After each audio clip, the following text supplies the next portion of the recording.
आज बारिश होगी क्या? मुझे तो नहीं लगता। Hello everyone, welcome to Satguru classes. एक बार फिर से हम अपने यूट्यूब चैनल सतगुरु क्लासेस में आपका स्वागत करते हैं। तो ये था बारिश होगी या नहीं होगी, तो इसे हम बोलते हैं प्रोबेबिलिटी। किसी भी चीज की होने की संभावना, उसे बोला जाता है प्रोबेबिलिटी। आज हमारा चैप्टर है प्रोबेबिलिटी।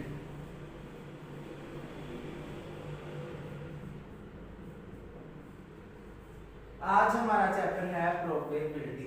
इसका ये मतलब है कि किसी भी चीज के होने की संभावना को प्रोबेबिलिटी बोला जाता है। तो प्रोबेबिलिटी का नाम लिया जब मैंने, तो इसका एक फॉर्मूला है प्यारा सा। तो प्रोबेबिलिटी का फॉर्मूला क्या है? Probability equal to number of favourable outcomes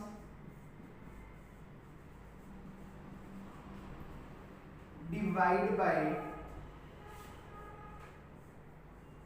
total number of outcomes. तो ये है मेरा प्रोबेबिलिटी का फॉर्मूला। अब सर आपने फॉर्मूला लिख दिया, इसका मतलब क्या है?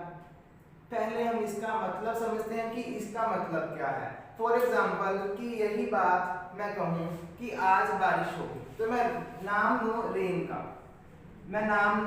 का, बारिश का। तो इसकी दो पॉसिबिलिटी है। नंबर वन पॉसिबिलिटी ये है कि बारिश होगी। Number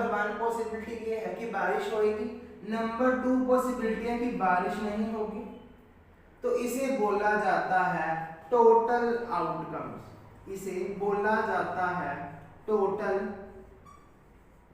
outcomes. मतलब पॉसिबिलिटीज, कितनी पॉसिबिलिटी हो सकती हैं रेन की। अब हमारे पास सिर्फ दो पॉसिबिलिटी है, या तो रेन होगी या तो रेन नहीं होगी। तो that is the total number of outcomes. तो नंबर ऑफ फेवरेबल आउटकम्स का क्या मतलब है कि अगर वो पूछ ले फाइंड करो प्रोबेबिलिटी ऑफ रेन, कि रेन होगी, तो मेरे पास इसकी प्रोबेबिलिटी कितनी है? एक ही है।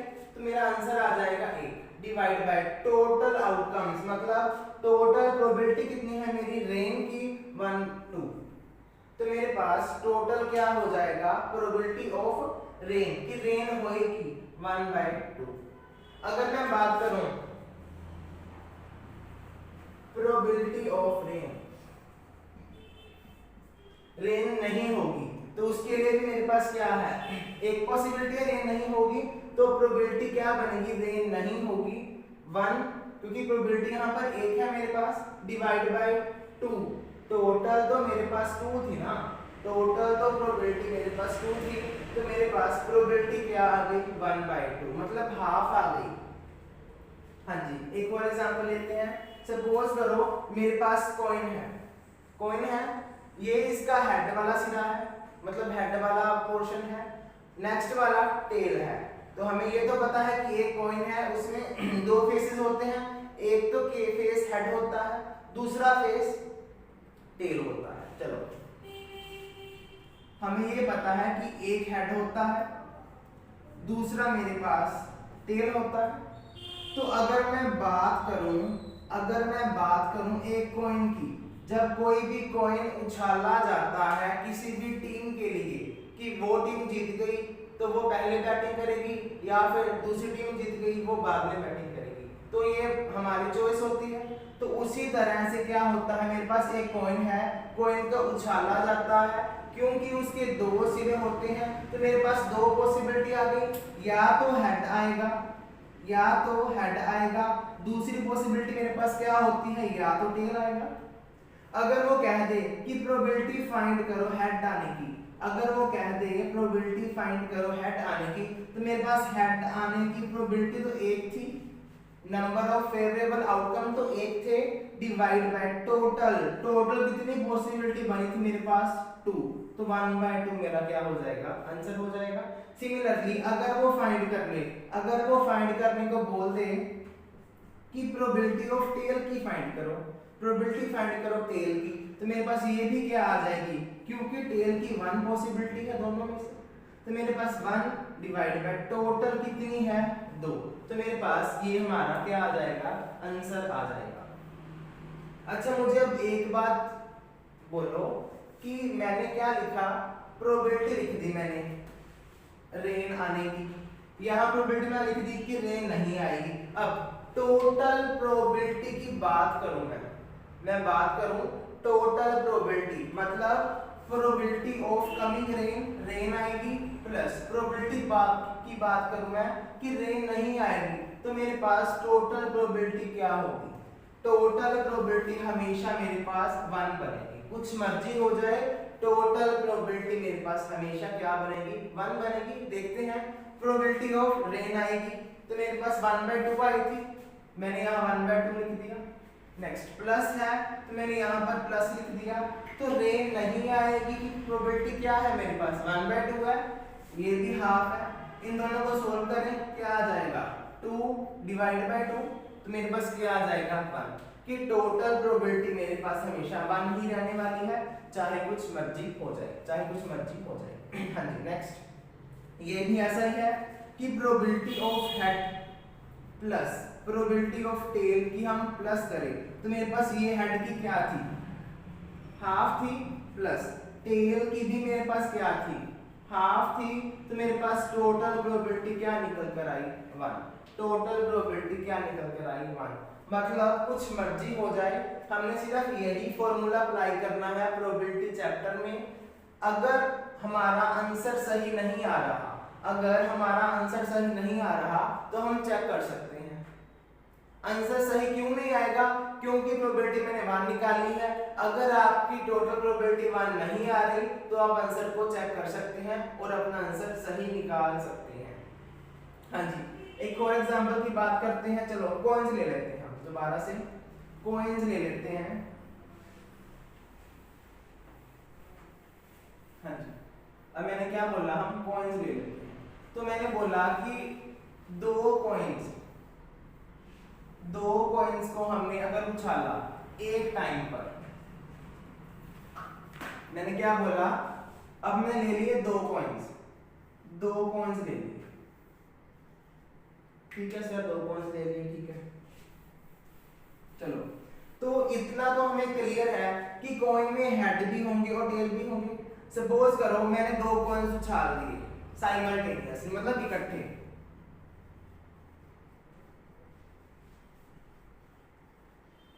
मैंने 2 कॉइंस साइमल्टेनियसली उछाले। साइमल्टेनियस का क्या मतलब है, दोनों कॉइंस इकट्ठे उछाले एक ही टाइम पर, दोनों कॉइंस इकट्ठे उछाले मैंने एक ही टाइम पर, उसे बोला जाता है साइमल्टेनियसली। अब देखो मेरे पास एक तो ये कॉइन है, एक तो ये कॉइन है, या तो मेरे पास क्या हो सकता है, दोनों बार ही हेड आ जाए, दोनों कॉइन्स उछाले मैंने, दोनों बार हेड आ सकता है, या फिर एक बार हेड दूसरी बार टेल आ सकता है, या फिर मैं ऐसा बोल दूं कि पहले कॉइन पर हेड आ जाए दूसरे कॉइन पर टेल आ जाए, ऐसा पॉसिबल तो हो सकता है। नेक्स्ट, पहले कॉइन पर टेल आ जाए दूसरे कॉइन पर हेड आ जाए, ये भी हो सकता है। पहले कॉइन पर टेल आ जाए दूसरे कॉइन पर हेड आ जाए, ये हो सकता है पॉसिबल। नेक्स्ट, लास्ट पॉसिबिलिटी क्या बनेगी मेरे पास, दोनों पर टेल आ जाए, तो मेरे पास ये क्या बन गए, टोटल आउटकम्स। तो मेरे पास ये क्या बन गए, टोटल नंबर ऑफ आउटकम, जो कि हमेशा क्या होंगे, 4 होंगे, जो कि हमेशा क्या होंगे, 4 होंगे। तो मेरे पास ये बन गया कि टोटल नंबर ऑफ आउटकम जो 4 बन गए। अगर एग्जामिनर मेरे से क्वेश्चन पूछे, अगर एग्जामिनर मेरे से क्वेश्चन पूछे कि प्रोबेबिलिटी फाइंड करो, प्रोबेबिलिटी फाइंड करो, किसकी प्रोबेबिलिटी फाइंड करो, हैविंग 2 हेड्स, तो 2 हेड होने चाहिए, मुझे उसकी प्रोबेबिलिटी फाइंड करनी है। तो वो क्या बोलता है, 2 हेड्स यहाँ आ गए, 2 हेड्स यहाँ आ गए, तो मेरे पास एक ही पॉसिबिलिटी बनी चारों में से, इन चारों में से मेरे पास 2 हेड हैं, तो मेरे पास एक ही पॉसिबिलिटी बनी, तो मेरे पास प्रोबेबिलिटी क्या हो जाएगी इसकी 1/4, प्रोबेबिलिटी मेरे पास क्या हो जाएगी 1/4। क्लियर है? हाँ जी। अगर वो पूछे कि मेरे पास दोनों टेल है, अगर वो पूछे मेरे पास दोनों टेल की प्रोबेबिलिटी फाइंड करनी है। अगर पूछे probability of having two tails, तो ये भी क्या हो जाएगा मेरे पास 1/4, क्योंकि एक बार दोनों टी आ रहे हैं, मतलब दोनों टेल्स आ रहे हैं। जब मैंने दोनों कॉइन्स को साइमल्टेनियसली उछाला तो मेरे पास इसकी प्रोबेबिलिटी क्या आ जाएगी 1/4। अगर वो मेरे पास पूछ ले मेरे से कि find the probability having one tail, अगर वो पूछ ले हैविंग वन टेल कि एक टेल की प्रोबेबिलिटी चाहिए, तो मेरे पास एक बार तो टेल यहां आ रहा है सेकंड आउटकम में, दूसरे पास मेरे पास टेल यहां आ रहा है थर्ड आउटकम में, तो मेरे पास टेल्स की प्रोबेबिलिटी क्या बन गई 2। टोटल कितने आउटकम थे 4, तो मेरे पास इसकी प्रोबेबिलिटी क्या बन गई 2/4। हम इसको काट सकते हैं, 2 1 जा 2, 2 2 जा 4, मेरे पास क्या बन गई प्रोबेबिलिटी 1/2। हाँ जी, अगर वो बोल दे प्रोबेबिलिटी हैविंग वन हेड, एक हेड की प्रोबेबिलिटी चाहिए हमें, तो प्रोबेबिलिटी क्या बनेगी, यहाँ पर एक हेड है, यहाँ भी एक हेड है, तो सेम जैसे मैंने टेल की प्रोबेबिलिटी निकाली थी, तो मेरे पास हेड की प्रोबेबिलिटी क्या आ जाएगी 2/4। इसको हम लिख सकते हैं 1/2, इसको हम लिख सकते हैं 1/2। तो मेरे पास ये तो हो गया कि प्रोबेबिलिटी ऑफ 2 हेड की निकाली हमने, प्रोबेबिलिटी ऑफ 2 टेल्स की निकाली, एक टेल की निकाली या फिर एक हेड की निकाली, तो मेरे पास ये टोटल नंबर ऑफ आउटकम्स आ जाएंगे जो हमारा आंसर हो जाएगा। अब एक चीज ध्यान रखना कि मैंने आपको सिंपल करवाए हैं, ठीक है। अब मैंने सिर्फ लिखा है यहाँ पर हैविंग टू हेड, 2 हेड पक्का होने चाहिए। अगर मैं यहाँ लिख दूं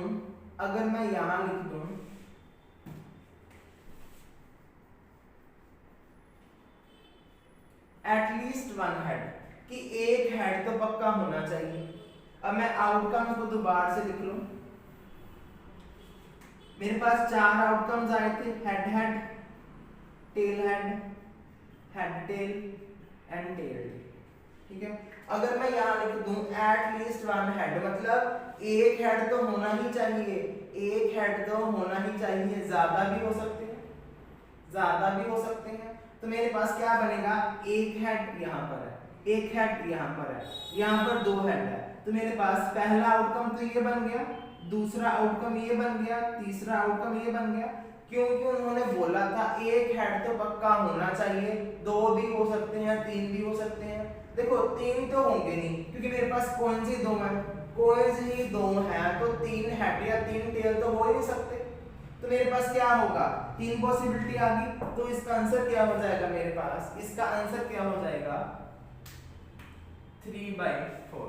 तो मेरे पास इसका आंसर क्या हो जाएगा 3/4, क्योंकि 3 बार 3 आउटकम्स में हेड आ रहा है, एक बार तो आ ही रहा है, वो तो हमने कंसीडर कर लिया, यहाँ 2 बार आ रहा है, यहाँ पर 1 कंसीडर कर लिया, तो कितने बन गए 3, तो मैंने 3/4 कर दिया। 4 इसलिए क्योंकि total number of outcomes remains the same, वो 4 ही रहने वाले हैं। इतना क्लियर हो गया। अब अगर मैं बात करूं एटलीस्ट 1 टेल की बात करूं, तो यहाँ पर एक टेल आ रहा है, एक टेल यहाँ आ रहा है, 2 टेल्स यहाँ आ रहे हैं, तो मेरे पास सेम बन गया, एक पॉसिबिलिटी एक टेल की बन गई, दूसरी पॉसिबिलिटी इस टेल की बन गई, तीसरी पॉसिबिलिटी इन दोनों टेल्स की बन गई। तो अगर मैं बात करूं एटलीस्ट 1 टेल, तो मेरे पास सेम आंसर आ जाएगा, क्योंकि 3 पॉसिबिलिटी टेल्स की यहाँ पर है, टोटल पॉसिबिलिटी 4 है, इसीलिए मेरे पास 3/4 आंसर आ गया इसका, एटलीस्ट 1 टेल का, एटलीस्ट 1 टेल। इतना क्लियर हो गया। अब हम नेक्स्ट मूव करते हैं नेक्स्ट क्वेश्चन की तरफ।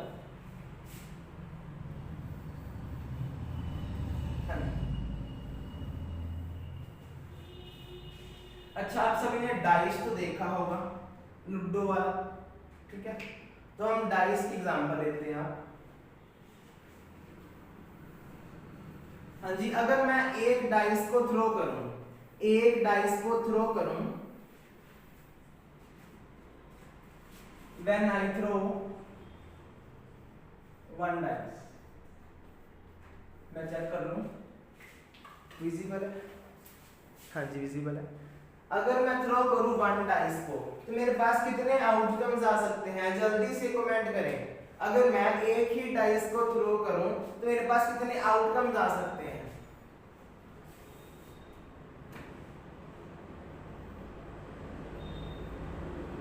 जल्दी से कमेंट करो।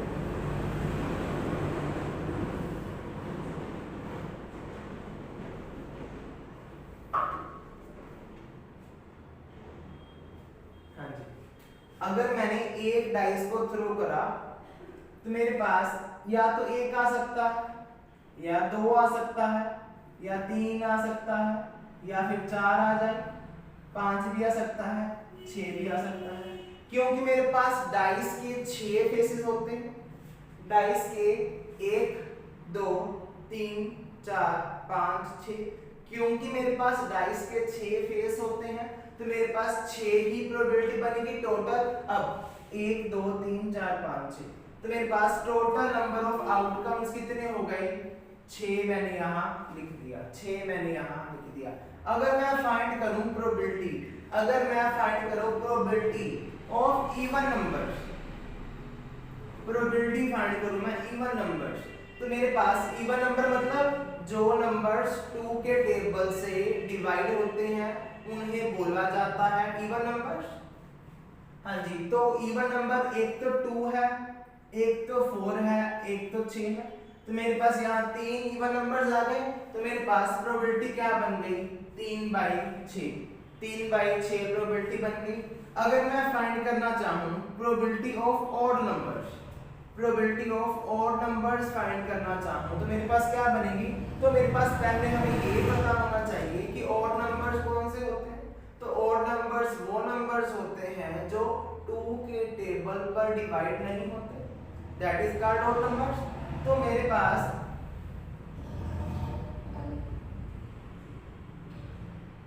ऑड नंबर्स कौन से होते हैं? 1 3 5, ये 3 नंबर हैं जो कि ऑड होते हैं। अब ये भी मेरे पास 3/6 आ गया, ये भी मेरे पास 3/6 आ गया। तो मेरे पास टोटल प्रोबेबिलिटी की अगर मैं बात करूं, अगर मैं बात करूं टोटल प्रोबेबिलिटी की, मेरे पास क्या हो जाएगी? Even plus probability of even plus probability of odd numbers. मेरे पास इवन की क्या आई थी?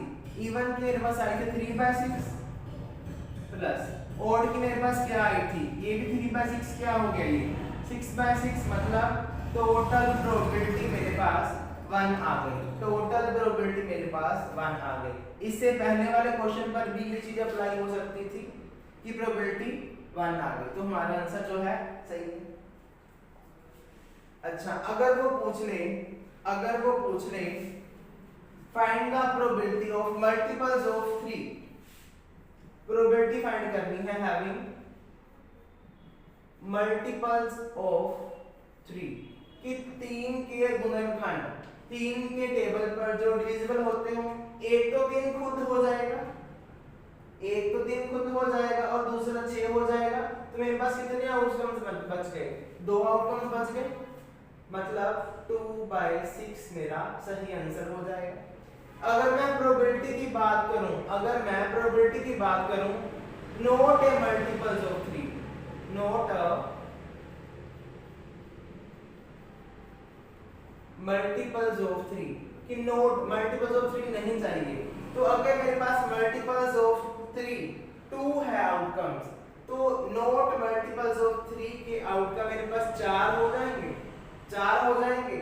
अगर मैं दोनों की प्रोबेबिलिटी निकालनी चाहूं, अगर मैं दोनों की प्रोबेबिलिटी निकालनी चाहूं, एक तो मेरे पास 3 के मल्टीपल्स होने चाहिए प्लस प्रोबेबिलिटी ऑफ 3 के मल्टीपल्स नहीं होने चाहिए। ये बार का मतलब क्या है? नहीं। अगर मैंने किसी के ऊपर बार नहीं लगाई, इसका मतलब है प्रोबेबिलिटी 3 की होनी चाहिए इसका मतलब है 3 की प्रोबेबिलिटी नहीं होनी चाहिए। अब मैं दोनों को प्लस करने लगा हूं, 3 की प्रोबेबिलिटी 2/6 प्लस नॉट के मल्टीपल्स की प्रोबेबिलिटी 4/6, ये कितना हो गया 6/6 इक्वल टू 1। मतलब क्या हुआ कि total probability remains the same, कि जो मेरे पास टोटल प्रोबेबिलिटी आएगी वो हमेशा सेम रहने वाली है। तो मेरे पास इसकी प्रोबेबिलिटी क्या आ गई 1, इसकी प्रोबेबिलिटी मेरे पास क्या आ गई 1। अब अगर वो बोल दे कि फाइंड द प्रोबेबिलिटी, अगर वो बोल दे कि प्रोबेबिलिटी फाइंड करनी है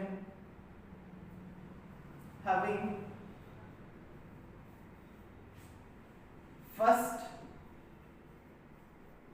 3 प्राइम नंबर, अगर वो बोल दे प्रोबेबिलिटी फाइंड करनी है फर्स्ट 3 प्राइम नंबर की, तो मेरे पास प्राइम नंबर वो नंबर्स होते हैं जो सिर्फ और सिर्फ खुद के टेबल पर ही डिवाइड होते हैं, किसी दूसरे के टेबल पर डिवाइड नहीं होते। तो हम देखते हैं प्राइम नंबर्स कौन से हैं। एक तो 2 प्राइम नंबर है, एक मेरे पास 3 प्राइम नंबर है, एक मेरे पास 5 प्राइम नंबर है। दोस्त प्राइम नंबर कौन से होते हैं जो अपने टेबल पर ही डिविजिबल होते हैं। तो मेरे पास क्या आया 2 3 5, तो मेरे पास 3 आउटकम्स आ गए 2 3 और 5। मेरे पास कितने आउटकम्स आ गए 3, तो मेरा आंसर क्या होगा 3/6। तो मेरा आंसर क्या हो जाएगा 3/6। इसी तरह से डिफरेंट क्वेश्चंस आते हैं, उनको हमने कैसे सॉल्व करना है नेक्स्ट हम देखते हैं एक और एग्जांपल लेकर।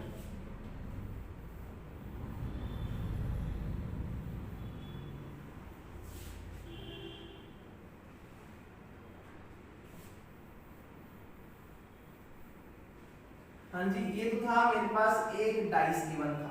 अगर मेरे पास 2 डाइस गिवन हो, अगर मेरे पास 2 डाइस गिवन हो, तो मेरे पास टोटल आउटकम्स क्या बनेंगे, या फिर मैं उसे बोल दूं सैंपल स्पेस। मैंने उसे क्या बोल दिया सैंपल स्पेस। अब मेरे पास इस क्वेश्चन में एक डाइस को थ्रो किया था, मेरे पास 6 आउटकम्स आए थे। एक आ सकता है 2 3 4 5 या 6 आ सकता है, तो मेरे पास उसे बोला जाता है टोटल आउटकम्स, या फिर मैं ये बोल दूं कि टोटल सैंपल स्पेस। अगर मेरे पास व्हेन 2 dice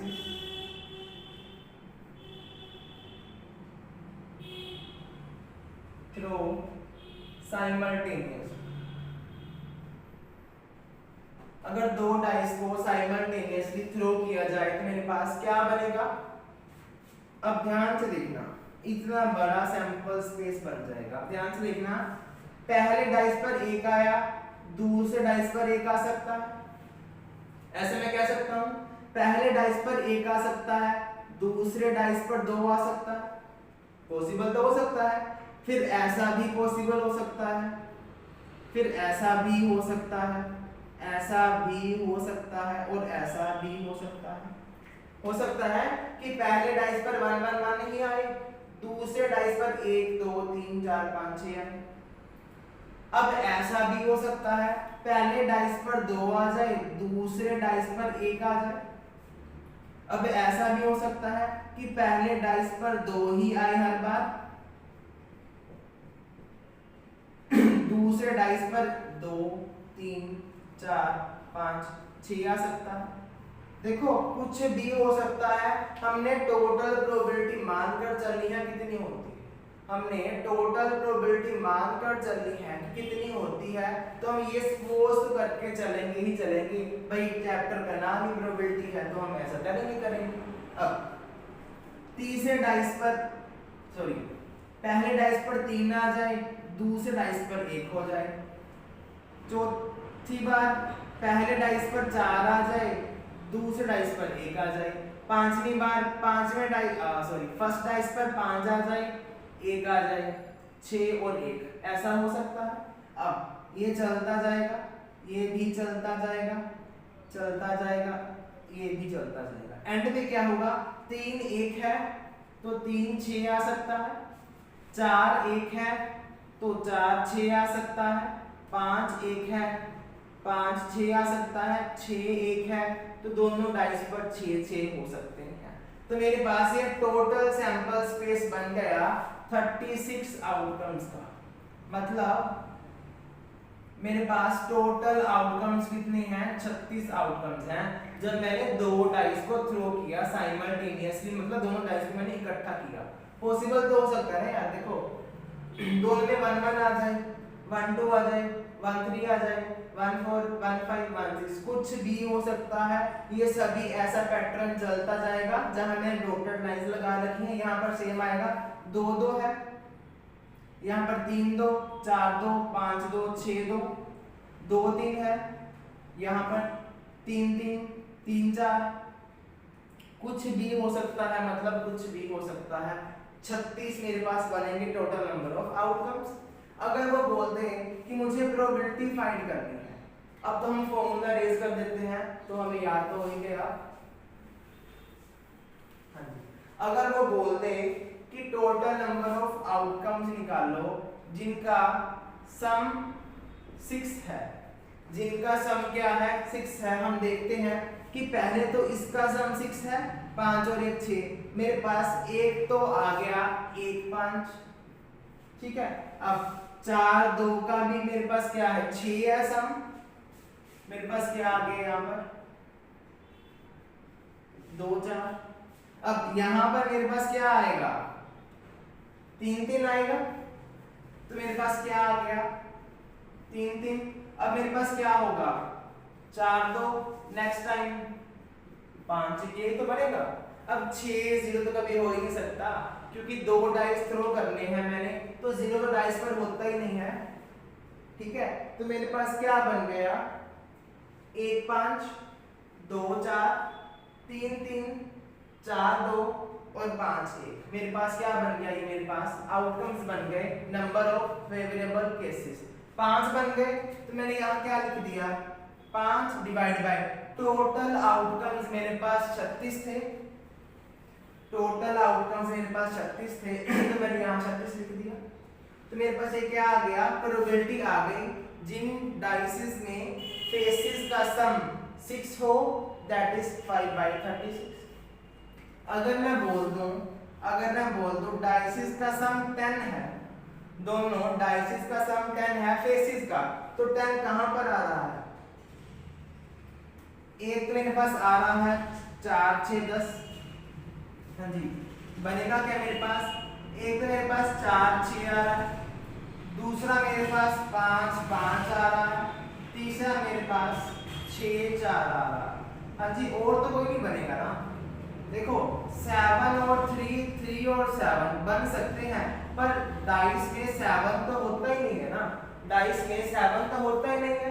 तो मेरे पास 3 ही आउटकम्स आएंगे, 1 2 3, जिनका फेसिस का सम 10 है। तो मेरे पास क्या आ गया 3/36। अब आप कहोगे सर इन दोनों को प्लस करें, प्रोबेबिलिटी एक आनी चाहिए, तो ऐसा पॉसिबल नहीं है।